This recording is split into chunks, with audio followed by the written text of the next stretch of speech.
It is Friday, June 6, 1947. I'm Christy Espinosa. I'm Daniel Kroshuk, and here's the latest on American and Soviet relations.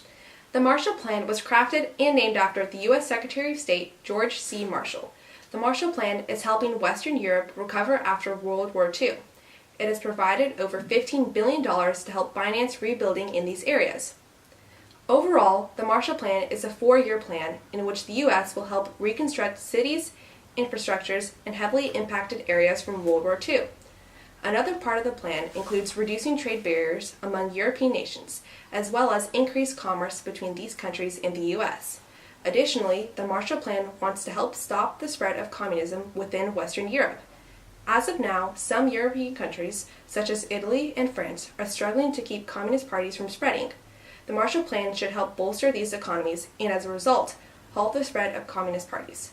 Marshall and his associates believe the best way to help Western Europe is by giving money and aid to the big industrial powers such as Great Britain, West Germany, and France. Daniel, what do the Russians think about this? Communist Russia has established the Molotov Plan in response. Molotov Plan. What a funny name. I wonder how it came to be. What do you think, Christy? I don't know, Daniel. Let's take a look.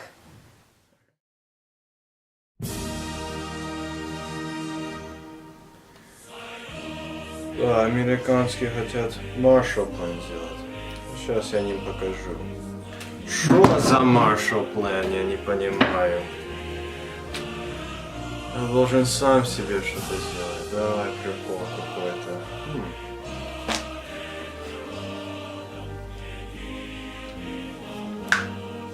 Я буду называть Molotov Plan. Очень хорошо. Давай быстрее набери.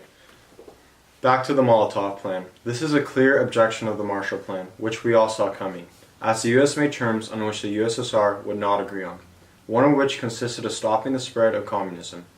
Stalin had refused America's support as he believes that the Eastern Bloc countries, with Western support, would escape Soviet control. Stalin's Molotov Plan provides aid to countries in Eastern Europe that are politically and economically aligned with the Soviet Union. These nations include Poland, Czechoslovakia, Hungary, Romania, Bulgaria, and East Germany. Joseph Stalin is reportedly fearful of Germany being reconstituted, and therefore does not have a vision of it being rearmed and posing as a threat to the Soviet Union.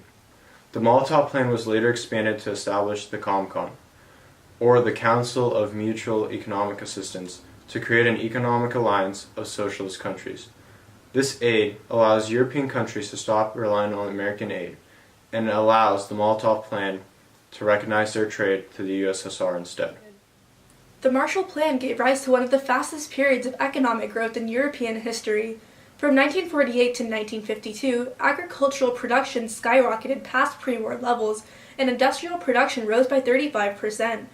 The so-called economic miracle helped relieve the impoverished people and facilitated a higher standard of living for the Europeans.